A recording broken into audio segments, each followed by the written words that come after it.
नमस्कार, जय श्री राम।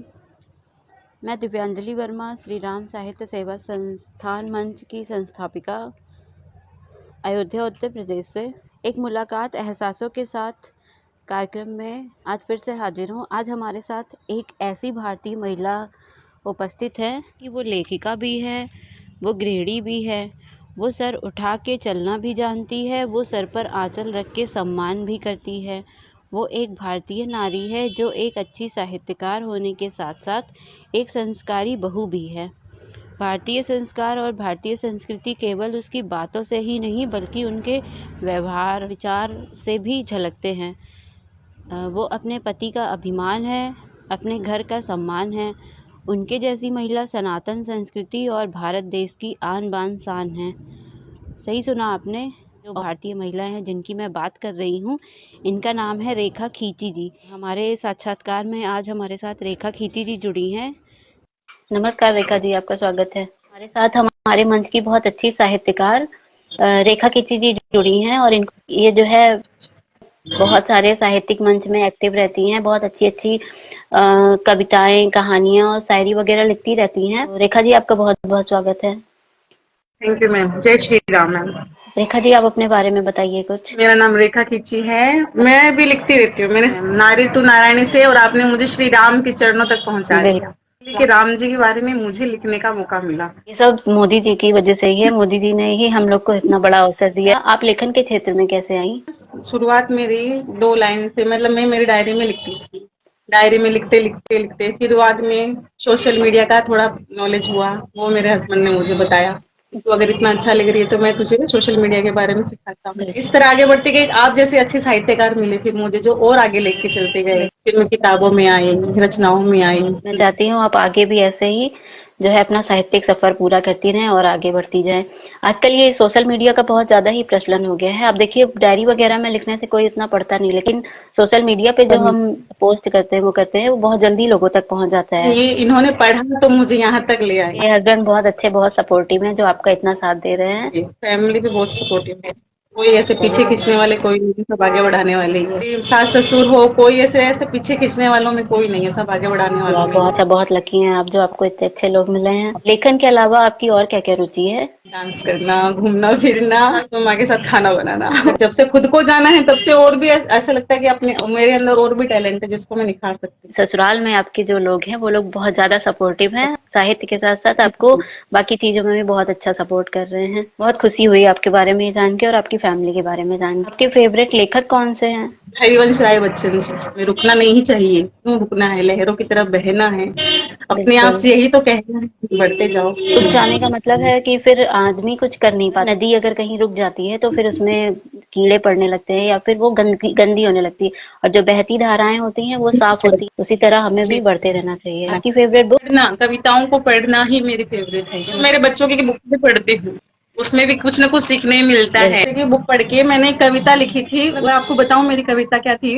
उगता सूरज, उगता सूरज बनना सीखो, आसमान को छूना सीखो, अंधेरे को दूर करो तुम, ऊंची उड़ान भरना सीखो, नन्हे नन्हे कदम बढ़ाओ तुम, उलझी गुत्थी सुलझाओ तुम, जीत तुम्हारी होगी हरदम, अपनी जिद पर अड़ जाओ तुम, तूफानों से लड़ना सीखो, उगता सूरज बनना सीखो, अंधेरी रात भी आएगी, निराशा संग लाएगी, तुम्हें बहुत डराएगी, चिंता बहुत सताएगी, इन चिंताओं से लड़ना सीखो, मुमकिन सब हो जाएगा, मुमकिन सब हो जाएगा, खुद पर भरोसा करके देखो, उगता सूरज बनना सीखो, जीवन जगमग करना सीखो, जो चाहोगे मिल जाएगा, बस तुम मेहनत करना सीखो। बच्चों के लिए बहुत बढ़िया कविता है। अगर छोटे बच्चों को कुछ सिखाना हो, प्रेरणा देनी हो तो इस कविता के माध्यम से बहुत अच्छा दे सकते हैं। बेटा है, उसको मैंने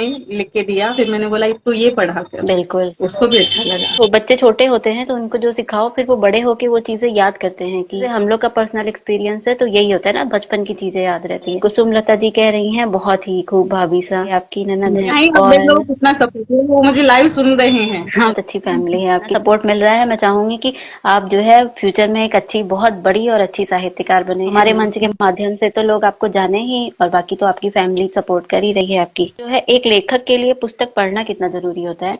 जरूरी होता है, क्योंकि हमें कुछ हम अपने आप से सीखते हैं, कुछ अनुभव करके सीखते हैं। हम दूसरों के विचारों को पढ़ते तो भी हमें समझ में आता है कि हाँ, एक पड़ाव ये भी हो सकता है जिंदगी का। वो बोलते हैं उम्र का एक नंबर बढ़ रहा है खाली, और कुछ नहीं। हमें अपना सीखना चालू रखना ही चाहिए, हमेशा शुरुआत रखनी चाहिए। चिंकी जी ने कहा है कि हमारी भाभी सा लाखों में एक है। तो ये मेरी छोटी नदी। हमारे साथ कुछ युवा साहित्यकार भी जुड़े हैं और कुछ नवोदित साहित्यकार भी हैं जो अभी साहित्य के क्षेत्र में आगे बढ़ रहे हैं। तो आप उनको कुछ कहना चाहेंगे कि बुक पढ़ना उनके लिए कितना जरूरी है और किस टाइप की बुक उन्हें पढ़ना चाहिए? ना, मोटिवेशनल आगे पढ़ना, खुद को मोटिवेट करते रहना। मुझे आगे बढ़ना है तो मुझे कुछ करना ही है।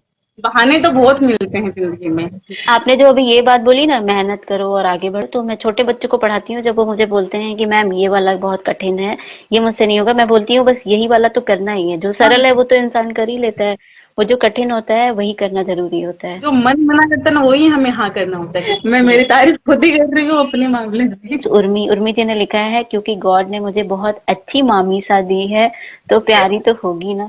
बहुत अच्छे फैमिली मेंबर हैं आप। मेरे फैमिली मेंबर सब सपोर्टिव है। ऐसे ही सब सपोर्ट करते रहे और आप एक बहुत अच्छी साहित्यकार बने। मैं आपसे एक बहुत इंपॉर्टेंट क्वेश्चन पूछना चाह रही थी कि आप सोशल मीडिया पे लिखती हैं और बहुत जगह पोस्ट भी करती हैं, तो वहां पे हमेशा हर हर कोई, मतलब आपको एक जैसे तो वो मिलते नहीं होंगे समीक्षक, कोई पढ़ के कुछ निगेटिव कमेंट्स भी करता होगा, मतलब वो करती हैं, आप उनको कैसे ट्रीट करती हैं? उनका नेगेटिव होता है, वो अपने विचार रखते हैं, हमने हमारी तरफ से रचना लिखी, लेकिन उनको वो अब जरूरी ना कि आपस में विचार मिलते नहीं है। कुछ लोग होते हैं वो गुस्साने लगते हैं कि उनको गालियां देना, ब्लॉक करना या लड़ाई करना, इस तरह आप क्या करती हैं उस टाइम? वो जानते नहीं तो हमको गाली क्यों दे। मैं नेगेटिव भी मिले थे एक दो मेरी कविताओं पे कि भाई आपका ये मैं मत स्वीकार नहीं करना चाहता या नहीं करना चाहती। फिर मैंने बोला कोई बात नहीं, मैं दोबारा से कोशिश करूंगी, उनको गाली नहीं देनी। हमारे मंच पे और भी साहित्यकार हैं, तो उनके लिए आप क्या कहेंगी कि अगर उनके साथ ऐसा कभी हो, कोई निगेटिव कमेंट करे तो वो कैसे ट्रीट करें?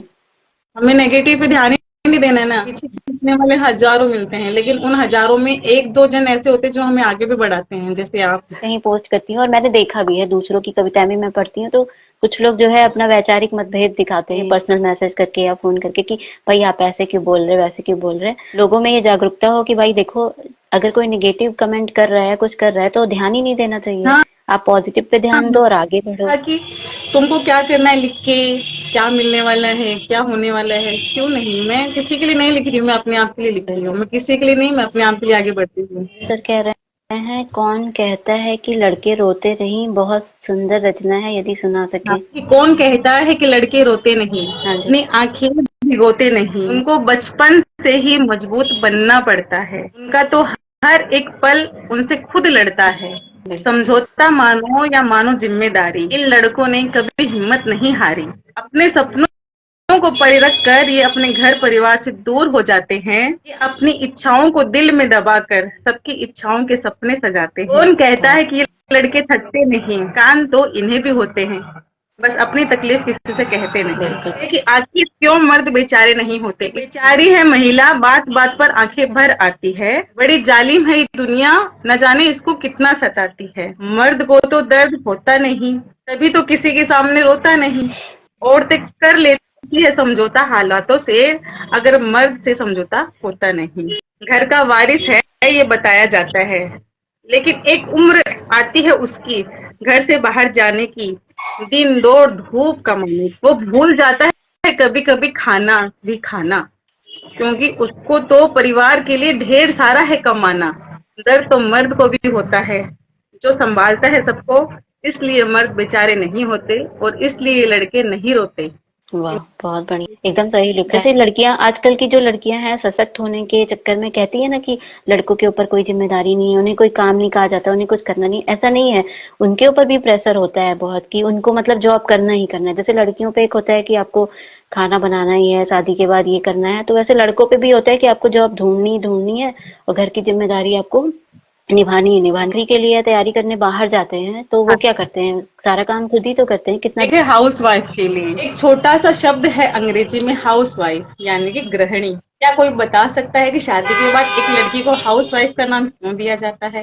हाउस डॉटर या हाउस सिस्टर तो नहीं कहा जाता। हाउस वाइफ नाम दिया गया क्योंकि वो अपने नए घर में खो जाती है, शादी के दूसरे ही दिन ससुराल की हो जाती है।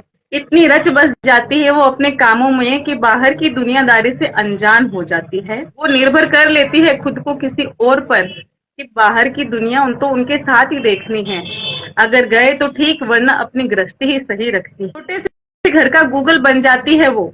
सुई से लेकर स्वाभिमान संभाल कर चलती है वो। यूं ही नहीं बनती वो हाउस वाइफ, न जाने उसकी कितनी रोज इच्छाएं घटती है।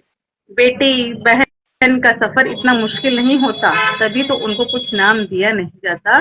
मुश्किल है तो हाउस वाइफ बनना, सब कुछ करने पर भी कुछ इनाम नहीं दिया जाता। जिम्मेदारी का नाम देकर उसको रोज नए सांचे में ढलना पड़ता है। चाहे कितनी भी कमजोर हो, उसे तो घर परिवार के लिए सहना पड़ता है। फिर भी हाउस वाइफ को ज्यादा महत्व नहीं देते लोग, क्योंकि सबसे बड़ा रोग क्या कहेंगे लोग। आप मेरी सही बात है। बातों से सहमत हैं तो जरूर बताइएगा, अपने विचार भी मुझे समझाइएगा। बहुत बढ़िया लिखा है। स्वाइप बनना बहुत आसान नहीं होता, एक साथ बहुत सारे काम करने पड़ते हैं कि नाम की जगह लोग कमी ही निकालते हैं। इतनी सारी रचनाएं लिखी हैं, आपने इसे पुस्तक का रूप दिया? ये ना मैम 3 बुक पहली पब्लिश, पुस्तक। मेरी पहली बुक का नाम है कहानी जारी रहेगी। ये यहाँ पे खत्म नहीं होता है, तो मेरे लिखने की कहानी जारी रहेगी, इसके लिए मैंने वो टाइटल दिया था। दूसरी बुक का नाम है मेरा मेरी बदलती दुनिया। जैसे मैंने कविताओं को अपनाया ना, तो मेरी दुनिया वैसे ही पूरी तरह से बदल गई। मैं दूसरी बुक का नाम है पहचान हिम्मत की। बहुत बढ़िया, आगे भी आप ऐसे ही लिखते रहें। तो अब पिछले साल इनवाइट किया था जयपुर में, मैं आइकन ऑफ द ईयर का, मुझे वहाँ पे टाइटल मिला और मुझे वहाँ पे बुलाया गया, मुझे सम्मान दिया गया। तो ये मिला था और ट्रॉफी मिली थी और टिकट वगैरह सब कुछ स्पॉन्सर था, मतलब उनकी तरफ से रहने का, खाने का, पीने का सब सब एक बार पढ़ के भी इसे पूरा बता दीजिए। उत्कृष्ट महिला सम्मान अवार्ड समारोह मधुर फाउंडेशन की तरफ से था। ये है women icon of the year 2023। ये लोग महिलाओं को ढूंढते हैं जो अपने लिए कुछ करते हैं। इन्होंने मुझे पढ़ा, फोन आया, उन्होंने मुझे बोला कि आपका सिलेक्शन हुआ है और आपको ऐसे आना है। उस दिन मैं मेरी एनिवर्सरी थी और मुझे 11:30 बजे के आसपास ऐसे फोन आया, स्पेशल गिफ्ट हो क्या एक साथ दो के सामने। मेरे लिए बहुत बड़ा सम्मान था कि मुझे बुलाया गया। बहुत बहुत बधाई हो। मैं चाहूंगी ऐसे ही आपको आगे भी बुलाते रहे। आप जो है साहित्य के क्षेत्र में बहुत ज्यादा आप कर रही हैं, बहुत सारे मंच से जुड़ के, और बहुत सारे लोगों को लिखने के लिए एक अलग बुक देना और उसके बाद साहित्यिक प्लेटफॉर्म देना, लोग खुश हो। बहुत बधाई हो आपको। बस ऐसे ही आपको पुरस्कार मिलते रहे, आप जो है हर जगह फेमस होती रहे एज अ राइटर। मैं तो बस यही दुआ करूंगी। आप नारी से नारायणी से श्री राम साहित्य में ले आई मैम, आपके साथ हैं तो आगे तो बढ़ना ही है। अरे जितने भी साहित्यकार हैं मेरे साथ साथ, जो लाखों करोड़ों लोग जुड़े हैं, ऐसे साहित्यकारों को अपनी एक जगह मिल जाए तो बहुत बेहतर है। अब क्रिकेट इतना लोग खेलते ही हैं, बच्चे गली में खेल रहे हैं, यहाँ वहाँ हर जगह खेल रहे, लेकिन अब जब तक जो है क्रिकेट टूर्नामेंट और ये सब जो होता है, ये सब जब उनको मिल जाता है तो उनकी एक अलग पहचान बन जाती है। अब गली में खेल रहे उससे क्या होगा, ना उससे उनकी इनकम हो रही है और ना उससे पहचान बन रही। तो इसी तरह हमारा साहित्य भी है, आप चाहे जितना लिखो, लेकिन एक अलग प्लेटफॉर्म की जरूरत पड़ती ही है सबको। हमारे मंच के माध्यम से जितने भी अच्छे अच्छे साहित्यकार हैं सब दुनिया के सामने आए और लोग उनके बारे में जाने। अपने राम मंदिर बना, दुनिया ही उस पर बहुत ज्यादा एक्साइटेड थी। आपको कैसा महसूस हुआ? आप बहुत अच्छा लगा। हमने तो हमारे घर को उस दिन पूरा अयोध्या ही बना लिया था। प्राण प्रतिष्ठा चल रही थी तो हमारे घर में अच्छे से पूजा हुई है। उस वक्त भी मेरी पूरी फैमिली साथ में मिलकर पूजा की। उस दिन ऐसा लग रहा था जैसे खुशी के आंसू नहीं रुक रहे थे। सुना ही था कि खुशी के आंसू जैसी कोई चीज होती है, पर उस दिन महसूस किया कि मुस्कान है होठों पे और आंख में खुशी के आंसू बह रहे। प्राण प्रतिष्ठा का मुहूर्त है ना, तो हम टीवी भी हमारा शो है, हॉल में ही पूरा मंदिर बना रखा, एकदम तैयार किया हमने, वहाँ पूजा की और साथ साथ में तो भजन भी चल रहे, एकदम बहुत अच्छा फील हुआ। अभी तक हमारे घर में रामायण भी देखने लग गए लोग। जैसे दिवाली आ गई। हमने दिए भी जलाए, खैर में प्राण प्रतिष्ठा के टाइम पे भी हमने दिए जलाए, हमने शाम को भी दिए जलाए। मतलब राम जी का आपके साथ साथ आपकी पूरी फैमिली ने बहुत अच्छे से स्वागत किया है। राम जी पे कविता तो लिखी होगी, वो नहीं लिखी तो फिर क्या लिखा? हाँ, बड़ा अच्छा मौका है और सारे लोग, इतने सारे लोग सुन रहे हैं, तो सुनाइए। जय श्री राम। जय श्री राम। राम नाम सुखदाई है, इसे जपने में ही भलाई है। समय रहते ही समझ लें इस बात को, राम नाम में ज्योत आस्था की समाई है। अवध में उत्सव भारी है, राम मंदिर के निर्माण की मेहनत जारी है। जल्द ही दर्शन दे दिए, यही अर्जी हमारी है। राम पधारेंगे संग सिया लखन के, संग हनुमत भी आएंगे। जय श्री राम की जय जयकार हम सब मिलकर लगाएंगे। उत्सव होगा अवध में, लेकिन जय घोष पूरे विश्व में सुनाई देने वाला है। बच्चा बच्चा भी श्री राम की जयकार लगाने वाला है। दिल में उमंग उमंग खुशी की, चेहरे पर मुस्कान सबके आई है। श्री राम के पावन भूमि में मंगल बेला छाई है। स्वागत को तैयार हम फूलों की रंगोली बनाई है। प्रज्वलित किए दिए हमने, हमारे घर को अयोध्या बनाई है। आंगन सजाकर दिए जलाकर मिठाई का भोग लगाएंगे। आ गए हैं श्री राम और हम सब मिलकर श्री राम की जय जयकार गाएंगे। जय श्री राम। बहुत अच्छी कविता लिखी है आपने। बहुत इंपॉर्टेंट क्वेश्चन पूछ रही है। आप ऐसा मत सोचिएगा मैं किसी राजनेता के बारे में बात कर रही या किसी राजनीतिक पार्टी के बारे में। इंसान दुनिया में होते ही हैं, तो मैं एक अच्छे इंसान के रूप में मोदी जी के बारे में कुछ तारीफ में कुछ कहिए। एज अ राजनेता मत कहिएगा कि जैसे आपने देखा ना, उन्होंने इतना अच्छा काम किया, मंदिर बनवाया। इतने लोगों का सपना जो साकार हुआ है ना, वो मोदी जी की कोशिश की वजह से। उन्होंने मुहिम शुरू की, उन्होंने उम्मीद का दिया जलाया और पूरे भारतवासियों ने उनका सहयोग दिया। हम वो पीढ़ी है जिन्होंने राम मंदिर बनते देखा है। एक पीढ़ी वो थी जिन्होंने राम मंदिर का बलिदान दिया था। ये साकार मोदी जी की जैसे ही हुआ। इंसान वो बहुत अच्छे इंसान है। वो कितनी मेहनत करते हैं इस एज में आके, वो एकदम एक्टिव रहते हैं। इंसान को देखती हूँ, मोटिवेशनल ही बात बताते हैं। चाहे तो बहुत कुछ है इंसान में। जो प्राण प्रतिष्ठा थी तो उन्होंने बहुत अलग अलग जगह पे जाके और वहां पे नहाए थे। मतलब 11 दिन का उपवास भी रखा था। 11 दिन का उपवास रखा था और शायद 7 नदियों में नहा के और तब जाके उन्होंने प्राण प्रतिष्ठा की थी। और उसके बाद भी कितने एक्टिव दिख रहे थे। उनके चेहरे पे लग नहीं रहा था कि वो जो है थक गए हो। हम लोग थोड़ा सा काम कर लेते हैं, हम लोग थक जाते हैं। हमारी उम्र हो गई है, नहीं उम्र नहीं होती है। अगर सपने जिंदा है तो उम्र नहीं होती। और कुछ कहना चाहेंगी मोदी जी के बारे में? एज अ राजनेता नहीं, एज अ अच्छे इंसान। मोदी जी की तारीफ में कुछ हमारे दर्शकों के लिए। मैंने मोदी जी के लिए कविता लिखी थी। सुनाइए, तो बहुत अच्छी बात है। उनके जन्मदिन पर भी लिखा था। इतने बड़े हम नहीं हुए कि वहां तक पहुंच जाए, पर मैंने कोशिश की थी। मैंने मतलब ज्यादा तो नहीं लिखा, लेकिन हाँ ऐसे वो क्योट में आ जाए उस हिसाब से पेश किया था कि माननीय प्रधानमंत्री श्री नरेंद्र मोदी जी को जन्मदिन की ढेर सारी बधाई। आज भारत ने जीता है एशिया कप, अब आप हमें भी भेज दो मिठाई। यादगार किस्सा जुड़ चुका है आपके जन्मदिन पर। आज का मैच जीत कर इतिहास में अपनी पहचान बनाई। कहने वालों की कमी नहीं है, उनकी तो आदत है कहने की। मोदी जी आपको भगवान जी लंबी उम्र दे और दे शक्ति सब कुछ सहने की। जन्मदिन की ढेर सारी शुभकामनाएं रेखा खिच्ची के परिवार की तरफ से। बहुत बढ़िया लिखा था। सारे निगेटिव और कमेंट और इतने सारे लोगों को झेल के अकेले वो इतना कुछ कर लेते हैं। कविता बहुत अच्छी है। मैं चाहती हूँ मोदी जी इसे सुने, हमारे मन का किसी तरह लाइव उन तक पहुंच जाए, वो सुने। राम मंदिर के निर्माण में बहुत सारे लोगों ने नेगेटिव कमेंट कर रहे थे, स्टंट है ये जो भी है, लेकिन एक हमारे हिंदुओं के लिए तो बहुत बड़ी अचीवमेंट है। मेरे को अच्छी लगती है वो कविता, सुनाती हूँ नारी को लेकर। अच्छा बोलते हैं ना कि हमको नहीं मिलता है मौका, मिलता है, ढूंढने वाला चाहिए। मेरी कविता का टाइटल है आखिर क्यों। ये सवाल बहुत बार मेरे मन में आता है, आखिर क्यों हर कोई अपना हक जताता है। बेटी बहन पत्नी बहू फिर माँ बनकर हर किरदार नारी को सशक्त बनाता है। वो ये सारे किरदार निभाएगी, न जाने क्यों खुद को भूल जाएगी। उसकी भी जिंदगी है, उसके भी सपने हैं। जो थोड़ा सा वक्त चाहती है खुद के लिए, आखिर उसके दिल में भी तो कुछ अपने हैं। इससे ज्यादा कुछ तो कभी चाहा ही नहीं। सारे रिश्तों के बीच से वो खुद को मांगती है कि बेहद छोटी सी दुनिया है, वो अपनी दुनिया भूल जाती है। खुशी मांगती है रब जी से, पर अपने लिए मांगना भूल जाती है। पर मैं तो यही कहना चाहती हूँ, किरदार सारे खुशी से निभाती हूँ, वक्त मिलता नहीं है मांगने से। इसलिए इस भागती हुई जिंदगी से अपने लिए कुछ पल चुराती हूँ। ढूंढ ही लेती हूँ वो पल जो मेरे चेहरे पर मुस्कान बनकर आते हैं। जानती हूँ इतना आसान नहीं है, जानती हूँ इतना आसान नहीं है खुद को मान देना, लेकिन सम्मान देते हैं वही तो सम्मान पाते हैं। तो नारी फिर क्यों बन रही थी बेचारी। ये जो बीत रही है जिंदगी, ये अभी भी है तुम्हारी।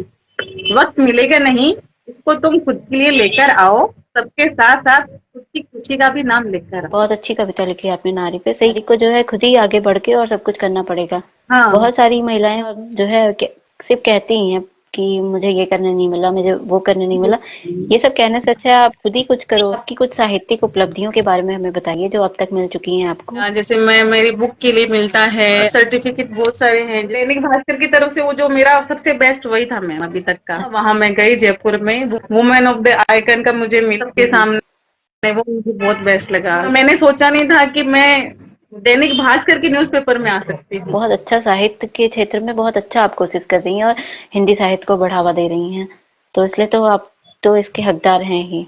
Thank you ma'am. Unexpected achievement वो थी मेरे लिए कि मैंने सोचा भी नहीं था कि मुझे वहां जाके सम्मान दिया जाएगा, मेरी कविताओं को मान दिया जाएगा। बिल्कुल सही कहा आपने। एक और बात, जैसे अभी आप महिला हैं और आपने बताया आपकी फैमिली आपको बहुत सपोर्ट करती है, ससुराल की हाँ जी। और मायके की फैमिली भी बहुत सपोर्टिव होगी, आपके हस्बैंड भी बहुत। तो जैसे हमारे साथ यहाँ पे लाइव में बहुत सारी लड़कियां, महिलाएं, ये लोग भी जुड़ी हुई हैं, तो आप इनके लिए कुछ कहना चाहेंगी साहित्य के क्षेत्र में, जैसे ये आगे आना चाहती हैं, तो इनको अगर सपोर्ट मिल रहा है तो ठीक है, और अगर नहीं मिल रहा है तो फिर ये इनको क्या। सोशल मीडिया सबके पास है, अगर हमको जो सपोर्ट नहीं मिलता है हमको प्रूफ करके दिखाओ कि नहीं, मोबाइल सिर्फ बिगाड़ता नहीं है, मोबाइल आगे भी लेके जाता है। खुद का सपोर्ट फिर खुद को बनना चाहिए। हर तो आसान नहीं होता, बहुत सी मुश्किलें होती है इसके लिए। अपने आप का सपोर्ट लेके उनको दिखाओ कि देखो मैं अपने आप में काफी हूँ, मैंने ये कर लिया जो मैं चाहती थी। आप जो है साहित्य के क्षेत्र में बहुत ज्यादा आप कर रही हैं, बहुत सारे मंच से जुड़ के, और बहुत सारे लोगों को लिखने के लिए एक अलग बुक देना, और उसके बाद साहित्यिक प्लेटफॉर्म देना, ये लोग खुश होते हैं। सोशल मीडिया पे कितना स्कैम भी होता है, लोग विश्वास करना मुश्किल सा होता है। हाँ, लेकिन आपका साहित्य के क्षेत्र में जो काम है वो सच में काबिले तारीफ। आप हमारे जैसे मंच से इतने दिन से जुड़ी हैं, नारी तो नारायणी मंच, मुझसे भी इतने दिन से जुड़ी हैं, और अभी आप श्री राम साहित्य सेवा संस्थान में हैं। तो आप इसकी तारीफ में कुछ कहिए, इसकी अच्छाइयाँ बुराइयाँ, आपको क्या अच्छा लगा, क्या बुरा लगा। बहुत अच्छा ग्रुप है। नारी तू नारायणी मतलब कि तू नारी तू नारायणी ही है। तू अपने आप को कम समझी मत, यहाँ से स्टार्ट करके श्री राम में आगे बढ़ाने का जरिया है अपने आप को। तो जो भी मुझे सुन रहे हैं वो जरूर से आप श्री राम साहित्य में आओ, दिव्यांजलि मैम से मिलो। आप ना कभी इनकार नहीं करते हो, कुछ भी पूछना होता है ना, आप रिप्लाई करने के लिए सोचते नहीं हो, विचारते नहीं हो कि हाँ हमको रिप्लाई करना है।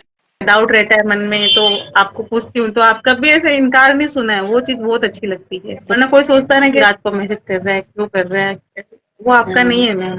आपने हमेशा सही रास्ता दिखाया कि हाँ आप ऐसे कर सकते हो, आप वैसे कर सकते हो, आप यूँ ले सकते हो। और आपने आगे राइटर स्कूल आने के लिए भी कहा, ऐसे नहीं तो वरना कोई कौन कहेगा, क्यों कहेगा। पर आपको ये, इसके लिए मुझे बहुत अच्छा लगता है कि आपका ग्रुप हम जैसे वो बहुत आगे बढ़ा रहा है। काव्य गोष्ठी और एकल काव्य पाठ का जो ये आयोजन किया है, इसके बारे में आप कुछ कहना चाहेंगी। इसके लिए भी बहुत बहुत थैंक यू, जो मुझे यहाँ पे बुलाया, मेरी रचनाओं को मान दिया, सम्मान दिया, सुना आपने। मेरी फैमिली आज देखो, आपने लाइव देखी मेरी फैमिली कितना सपोर्टिव है, वो यहाँ भी मेरे साथ है। यहाँ पे मुझे बुलाने के लिए बहुत बहुत थैंक यू मैम।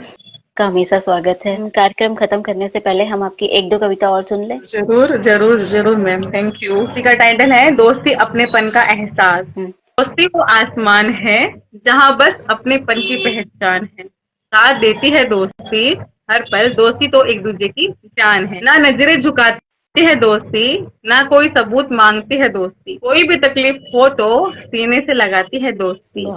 दोस्ती वो आसमान है जहाँ खुशियों के परिंदों की उड़ान है। दोस्ती की बस इतनी सी कहानी है, थाम लिया हाथ दोस्ती का तो दोस्ती जिंदगी भर निभानी है। ये हर रिश्ते से बढ़कर होती है, बस यही फर्क होता है। सुना है बहुत ताकत होती है प्यार में, लेकिन दोस्ती की ताकत शायद समझी नहीं जहान में। दोस्ती जिसमें समाई दुनिया सारी, दोस्ती जो लगती है सबसे प्यारी, दोस्ती सुकून भरा एहसास है, दोस्ती जो दूर रहकर भी पास है। भगवान भी दोस्ती का तलबदार होता है, इसलिए तो वो सुदामा के लिए रोता है। दोस्ती की बात किन शब्दों में बयां करूं, मेरी तो पूरी दुनिया पूरा जहान है, दोस्ती तो प्यार भरा आसमान है। तो बहुत बढ़िया है। बिल्कुल, मेरा भी एक दोस्त है, उसके साथ दोस्ती करके मुझे भी दोस्ती का मतलब जो है काफी पता चल गया। उसने तो दोस्ती के बारे में सच में बहुत अच्छा बताया है। देखिए, जो कृष्ण जी की और सुदामा जी की दोस्ती है ये तो फेमस थी। एक दोस्ती कृष्ण जी की उनके साथ भी थी, अर्जुन के साथ। दोस्ती को आपने अपनी कविता में बहुत अच्छे से व्यक्त किया है। लोग प्यार को ज्यादा महत्व देते हैं, दोस्त को नहीं, पर असल में दोस्त ही हमेशा काम आते हैं, प्यार उतना नहीं काम आता। अब जैसे शादी के बाद हस्बैंड वाइफ ज्यादा सपोर्ट करते हैं और दोस्त ज्यादा सपोर्ट करते हैं, पर ये जो प्यार रहता है ये बीच वाला रहता है, ये कब खत्म हो जाएगा, कब छोड़ के चला जाएगा। चलिए आपकी एक और कविता सुन ले। दहेज को लेके मेरी बहुत इच्छा है कि मैं कविता सुनाऊं। बिल्कुल बिल्कुल सुनाइए। एक महिला के मुंह से दहेज के बारे में, मतलब दहेज नहीं लेना चाहिए, इस तरह की चीजें होनी चाहिए। हम ही नहीं इसको इनकार करेंगे तो फिर तो ये बढ़ता चला जाएगा। दहेज कर्ज होती है, खुशी होती है, हम अभी तक समझ में नहीं आए। लोग बोलते हैं हम अपनी इच्छा से दहेज देते हैं, लेकिन फिर भी वो कम पड़ता है। मैं उसके लिए लिखा था कि शादी की शहनाई गूंजेगी मेरे घर में, मंगल गीत भी गाए जाएंगे, खुशियां आएगी मेरे घर में और ढोल नगाड़े भी बजाए जाएंगे। आई वो शुभ घड़ी, बेटी को विदा किया, जैसे तैसे उसको भेज कर मन को समझा दिया। छोटी से छोटी चीज लेकर बड़े सामान का नाम लिखा दिया, लड़के वालों के मन में दहेज का लोभ बढ़ा दिया। आंसू को लेकर खुशी चेहरे पर दिखाई। अब विदाई के बाद दहेज की बारी आई। लोग कहते हैं बहू क्या लाई, इतना सोना चांदी और कितने का सामान लाई। कभी कभी समझ में नहीं आता कि दहेज प्रथा किसने बनाई है, इन कुरीति को इतना आगे किसने बढ़ाई है। क्यों एक लड़की खाली हाथ ससुराल नहीं जाती, क्यों एक लड़की बिना दहेज की विदा नहीं हो पाती। ये दहेज लोग को बढ़ाता है, इनके मांगने से इनका मान घट नहीं बढ़ जाता है। झिझक महसूस नहीं होती इनको मांगने पर भी, क्योंकि इनके बोलने पर ही हर बात पूरी कर दी जाती है। झिझक महसूस नहीं होती इनको मांगने पर भी, क्योंकि इनके बोलने पर हर बात पूरी कर दी जाती है। बेटे वालों को अक्सर कमजोर समझा जाता है, फिर भी उन पर दहेज का दबाव डाला जाता है। दहेज देकर माँ बाप लड़के वालों के आगे झुक जाते हैं, अपनी बेटे के सम्मान के लिए वो रुक जाते हैं। ये दहेज कर्ज को चढ़ा देता है, अपनी बेटे के प्रति फर्ज को बढ़ा देता है। इसलिए शायद बेटे के होने पर खुशी कम मनाई जाती है, बेटी बोझ तले दबाई जाती है। लोग बदलाव खुद में लाते नहीं और दोषी लड़की को बताया जाता है। इस दहेज के चक्कर में ना जाने कितनी लड़कियों को बहुत अच्छा लिखा है आपने, बहुत जी, अच्छा लगा आपसे मिलके। मुझे भी मैं बहुत अच्छा लगा आपके साथ लाइव आके। मैं अपने दर्शकों से कहना चाहती हूँ, जो लोग भी देख रहे थे, तो आज हमारे साथ हमारे ये एक मुलाकात एहसासों के साथ साक्षात्कार में रेखा कीर्ति जी जुड़ी थी। आपने अभी रेखा जी को सुना और रेखा जी बहुत अच्छी साहित्यकार है, मैं इनको बहुत दिन से जानती हूँ। ये साहित्य के क्षेत्र में हिंदी साहित्य को बढ़ाने के लिए बहुत सारे मंचों से जुड़ी हुई हैं और बहुत सारे राइटर को, लेखकों को और लेखिकाओं को ये प्लेटफॉर्म एक देती रहती हैं, कभी बुक में लिखने के लिए, कभी अपनी बुक में लिखने के लिए और कभी कविताएं या प्रतियोगिताएं ये करती रहती हैं। तो मैं चाहती हूँ जितनी भी महिलाएं हमारे साथ जुड़ी हुई थी वो इनसे थोड़ा प्रेरणा लें। आप लोग जो है, जो भी जुड़े थे, वो रेखा जी की पुस्तक जो तीनों है उसे जरूर पढ़िएगा, खरीदिएगा और एक बार देखिएगा और साथ ही इनकी कविताओं को भी देखिएगा, पढ़िएगा। जय श्री राम। जय श्री राम। Thank you.